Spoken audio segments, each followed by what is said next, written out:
Welcome back. We're live at SUP-X, the Startup Expo, with Sheppard, co-founder of GrowthX and GrowthX Academy, a 5-time founder with 3 successful exits, and today's keynote speaker. Sean, welcome to the show. Thanks, Kevin. I'm excited to have you on the show. Thanks. Maybe before we get into all the stuff you guys are doing at GrowthX, let's get to know you a little bit better and maybe start off with kind of where you grew up, where you went to school, and maybe some career highlights along the way. Sure. I was a Navy brat, so I was born overseas in Italy, and actually, when we came back stateside, I came through Florida into Jacksonville, and then back to California, where my mother's family's from. And I mostly grew up in Northern California. We moved a lot. My father ran manufacturing for Intel Corporation later in life, and became a turnaround CEO in the semiconductor space. And so we traveled a lot. I had a wonderful role model for what it was like to be in the tech world. And then I had a passion for golf, so I went to college to play golf, and then and then I turned professional for a few years. And how was that? Kind of burnt. I loved it, but I was way too young and too stupid to know what I had. Interesting. But I left that world and got into tech by accident. And how? Out of curiosity. Well, I was looking for something to do other than golf, and my brother was in manufacturing in a tech company, and said, "Hey, they're hiring salespeople." So I got into enterprise sales, and I found out I was pretty good at it. Became the top guy in the company inside of a year and a half. But then I realized I wasn't a big company person, so I got recruited away to help co-found a startup, and that was the beginning of my startup career. And I've been very lucky to always be a founder, co-founder on the sales and marketing side. What I call the market developer, not the product developer. And I always have great product development partners along the way. And I think the thing I'm probably most proud of is of the companies that I did exit. They all still exist in the market today, probably because I'm no longer there. I have 2 teenage kids. My daughter's going off to college in a month. Very cool. Married 18 years to a wonderful British woman. Man. That's huge. And now I spend most of my time traveling and doing these kinds of things to try and get back at scale and how to help companies grow and be successful, especially tech startups in particular. Yeah. So what exactly is GrowthX and the Academy, and how are they similar and different? Well, GrowthX is more of an ecosystem than, say, a product or a service or a venture fund or a school or consulting or any of that stuff. We started as a group of serial entrepreneurs, turned investors, turned frustrated investors because our companies were failing because they couldn't sell or market. It's not because their product and technology didn't work. It's never been easier or cheaper to get a product to market today in tech. But as a result, it's never been a noisier, more crowded space, therefore more expensive and difficult to sell and create something sustainable. So we set to work on trying to solve that problem for ourselves. Only to learn over time, as we were solving it, that the data shows it. CB Insights says that 70 to 80% of funded companies, even in Silicon Valley, never get to another round of funding or never build anything that's sustainable or achieve break even. And most of the reasons, 8 of the top 10 reasons, have to do with the people and the markets, not the products and the technology. So we've addressed that with our market acceleration program that we built as a way to help our companies find what we call product market fit, which is when you actually have more customers than you can handle. Which is never terrible. Never terrible, but a great reason to go raise more money and scale if you're a venture capable business to begin with. And then through the course of that, helping our companies grow, we realized that there's really a lack of talented individuals that know how to take a company from 0 to 1. Well, because they've never done it, right? In a lot of cases? Correct. And it's not always do you need to have the experience, because you only get the experience by doing it. But do you have the right attributes, characteristics? And what are those attributes? Well, the first thing is you've got to have a growth mindset. So you've got to love learning, like be a learn-it-all instead of a know-it-all. You've got to embrace feedback as a gift and use that to build something that people care about. You've got to be problem-focused, not product-focused. You've got to be able to embrace ambiguity and look at a whiteboard and say that with nothing on it and say, I can see the vision and I recognize my reality today. And I want to achieve that. You have to be incredibly resilient. You have to have sound communication skills and be able to talk to the market as well as to the engineers in your team. Which is very tricky. I always like to say, you have to be good at talking to humans and engineers. Joke for you engineers out there. So that you can build something that solves a real problem. Because nobody cares about our products. They care about their problems and whether you can solve them. And I'm particularly focused, we are, on business-to-business software as a service. Sure. And so ultimately, it comes down to identifying a deep problem that you can solve with technology. Sure. That really is what matters most. And so you have to be well versed in communicating cross-functionally with teams, and you have to lead and drive that learning. It's kind of like being a chief learning officer at the early stage. Sure. In order to get there, and you have to love that. Like, it has to call you. And if it does, then we can teach you how to operate a framework that helps you get to the truth about where your product fits in the market, if it does it all. Sure. How to create a functional learning organization of the people responsible for that, and how to determine whether or not profitability exists at scale through the unit economics of it. And then if you can do those things, now you're literally cooking with gas. You've got a reason to go raise money, or you've got a way to sustain yourself. And that's ultimately what it's about. So if you have those attributes, then you can learn the skills. But it's more about having those attributes to be really good at taking something someplace new. Because that's what it's really all about. Yeah. But you named a lot of attributes there. Most people don't have all of those, or at least they're probably working on some of them. No, most people don't. Most people don't. So how do you work with them to fill in the gaps where they don't have those attributes? Well, they need to be hiring. They need to be looking for those attributes and who they hire or partner with. Sure. Let's start with that. They haven't normally done that. They don't think about it that way. Right. People get romanticized by the idea of a startup, or they look at somebody who's been successful. They think it's an overnight success story. They have no idea the hell we put ourselves through. Yeah. As entrepreneurs. Best and worst thing I've ever done. Entrepreneur is just a French word for crazy. So you have to screen for that day one. Okay. Right? And you have to look for people that display those characteristics. Sure. If you do, you can work with those people all day long. Yeah. Okay. If you don't, you're going to be disappointed most of the time. Okay. Fair enough. Yeah. Interesting. So I want to dive a little bit deeper into GrowthX and what exactly the Academy is as well. Sure. And how they tie together. Yeah. So sort of back to what we were just talking about. Once we became successful at helping the companies we invested in grow through our accelerator program, we realized that we couldn't scale ourselves, so we had to step away and let those companies grow themselves, which meant they had to hire people to work in those roles. And we found out that people weren't educated for this. And the university system and the school system in our country is completely whack. They don't train people for this. Sure. So we went, all right, well, nobody else is doing it. We should do it. So we launched an academy. So it's a boot camp that trains people in entrepreneurial selling, our core market acceleration programming, growth marketing, and UX design thinking, which are all the areas that help move the needle on the growth side of a business. Sure. They're the non-coding roles. Interesting. And so you take those people, and most of them are adults who already are accomplished, already educated, maybe coming from non-tech roles, but don't want to be a coder or tech founder. Sure. So they might be coming from real estate or law or finance or consulting or retail, who knows. But now we give them all the knowledge, skills, and behaviors necessary within the context of working in startups.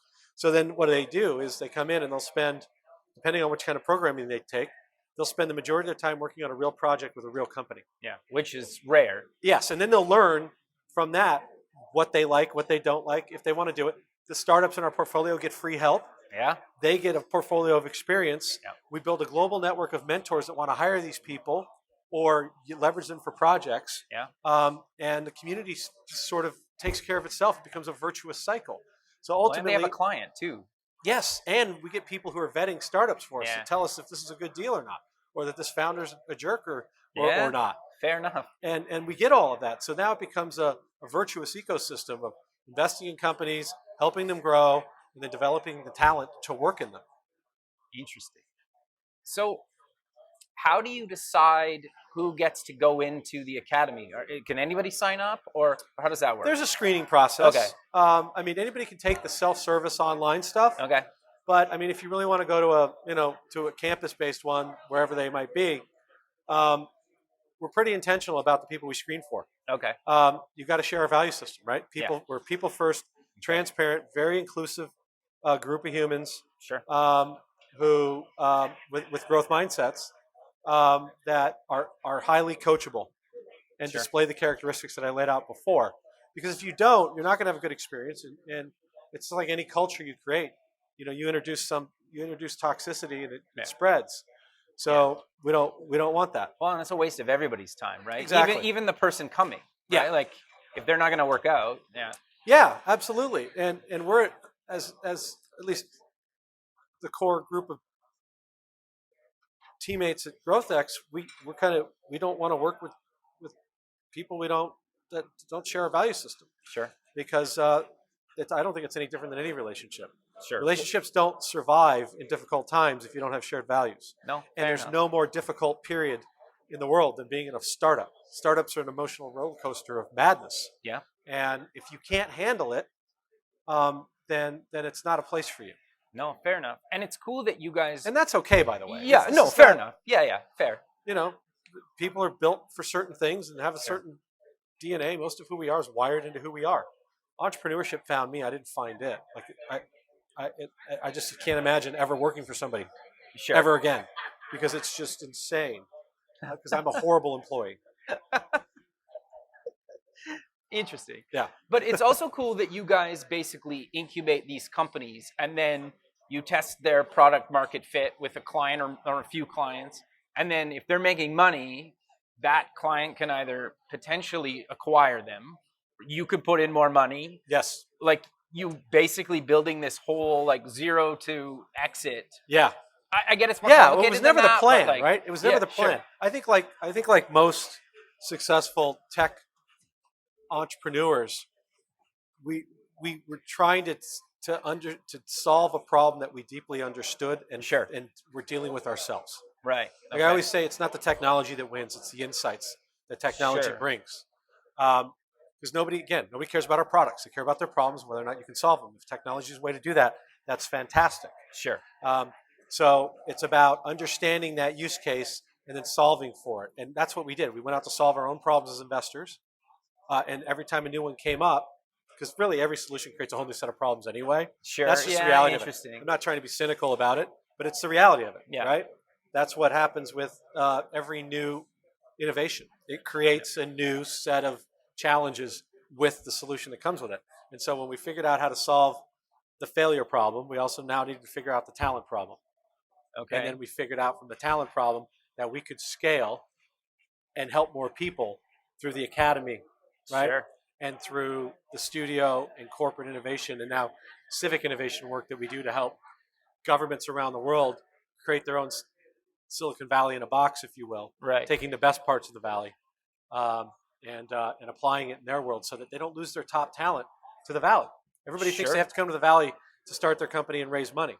They don't Not have to anymore. They Yeah. don't have to anymore. The world's getting flatter and flatter and flatter. So, no, I That's a good 100% thing. agree with you. Yeah, no, I agree with you. But I'm curious, what types of stuff do you take out of the valley and give to other like people in government or corporations to actually implement? Yeah, so this actually speaks to the pedagogy of the academy. There's really 4 pillars: mindset, mastery, career, and community. Okay.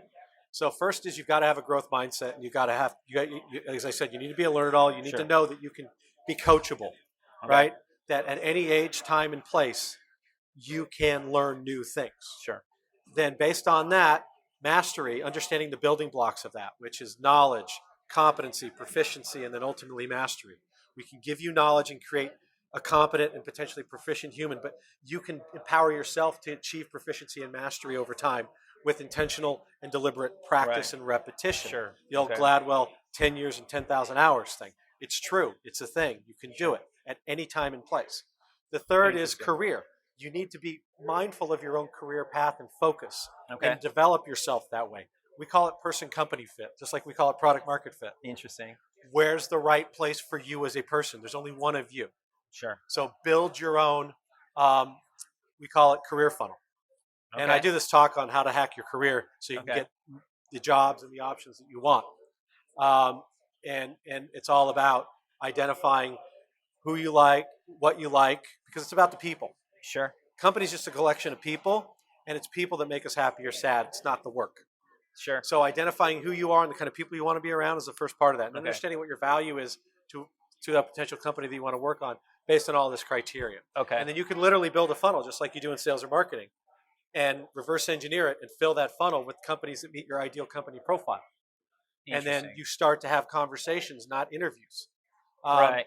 And you start to build for your eulogy and not your resume. And then you go to the world with a story that says, this is who I am and this is the kind of work I want to do and here's why. Yeah. And when you have that story clearly crafted, the community comes together to help you achieve that. And that community is a global community of investors and advisors and practitioners and teachers and students and alumni who all support you in getting what you want. Sure. And so there's your answer. No, it's interesting because I think, and you can tell me your opinion, but so many people think too small. It's like the world's your client for most startups nowadays. Sure, if you're building something that's specific to a geographical location, that's not going to apply. But like most software businesses could be used on anybody on the planet. That's right. You certainly have to take into account a couple of key things there. Okay. I would say there's about 3 or 4 things. I think the first thing is, yes, the whole world can be your oyster, but you've got to start with what's right in front of your face so that you can get to that oyster. Okay. And focus on a really narrow initial customer profile that helps you learn so that you can solve a problem deeply. Your bet is, and the bet that the investors are making on you in the age of applied technology is that there's a lot of people with the same problem. And if you can solve it deeply for this 1 or 2 customers, then other people will want it too. Sure. And so start there. Yeah. And get really deep with less customers, more time, solving deeper problems. So that's the first thing you do. Okay. The second thing is you have to consider the way your customers buy. And you have to align how you market and sell to them based on the way that they buy. So, for example, Corporate Executive Board every year does this survey of major corporate buyers in the enterprise world. Their number one frustration is that sellers don't sell to them the way that they like to buy, which shows that they don't respect and understand their process and approach towards buying things. Yeah. Okay. So they have to learn how to do that. Okay. And in order to be successful. And the third thing is there are cultural and language issues and localization issues that you have to consider if you're your company founded in let's just say Latin America, and your customers are all Spanish speaking today, and you want to bring that to the U.S. You need a full immersion in the U.S. You can't just be a Latin American founder who comes over here and spends 3 months trying to get customers and go home and expect to be successful. No. You need a hard landing here, and that means, and if you want to raise money, you need to reincorporate with a Delaware C and structure yourself so that a venture capitalist will invest in you because it's all or nothing. Yeah. Right. Sure. And then there's cultural concerns. Sure. Like how does the words that you use to describe what you do play in Korea versus the U.S. Sure. Or how does the Korean government or Korean entrepreneurs, how do they come to the U.S. and try and sell? Because I see it all the time. There's serious issues even with companies that are moderately to highly successful in other countries who want to come to the States. They don't make the appropriate investment. They're not all in. They don't hire American talent in America to sell to market and sell and serve their customers here. Okay, interesting. And so they need to be, if they want to do it, you need to be serious about it. No, I think that's really good advice. I'm curious though. There's always a talk about like how quick you should get kind of an MVP out to market, and I know that it's obviously different depending on what you're building. In my opinion, it should be probably as quick as possible. But is there kind of a rough time frame you should maybe spend on that, or what are your thoughts around getting an MVP out? My thoughts are before you get an MVP up, you have to clearly define the problem with a customer. Okay, so get a customer. Yeah, yes. Don't build anything until you've actually gotten a customer who's agreed on what the problem is and how you propose to solve it. So would you show them like a prototype or like just you start with a conversation? Okay, so you don't even, before anything's designed or coded. No, yeah. Interesting. It's too much product focus. Okay. No one gives a shit about our product. Okay. They care about their problems. And so you have to clearly, deeply define and understand the problem with that customer first, and then agree together to jointly develop a solution. Sure. That's the fastest and cheapest way to get to revenue. Oh, I 100% agree. And but then that determines how long it's going to take to build an MVP and what resources are required, because you let your customer drive it for you. Sure. Well, and then you're not spending tons of money, right? No. And then pivoting. And if you're smart, you're getting your customer to pay to build a product that you can sell to other people. Yeah, that's really smart. I wrote an article on this for SaaS called SaaS, Why It Should Be Called Service as a Software, Not Software as a Service. Sure. Because our most successful SaaS founders have always started with service. Sure. And then they get their customers to pay to build their product by solving those problems. And then that automation over time becomes something that's repeatable and scalable for others. No, I 100% agree, but we're kind of out of time. So let's close with mentioning where people can get more information about yourself and GrowthX. GrowthX.com or gxacademy.com for GrowthX Academy. Perfect. Yeah. All right. Well, Sean, I really appreciate you taking the time to be on the show, and hopefully we can keep in touch. And Thanks, have Kevin. a good rest of your day. I enjoyed it. Yeah, Appreciate me too. it. Thank you. Bye.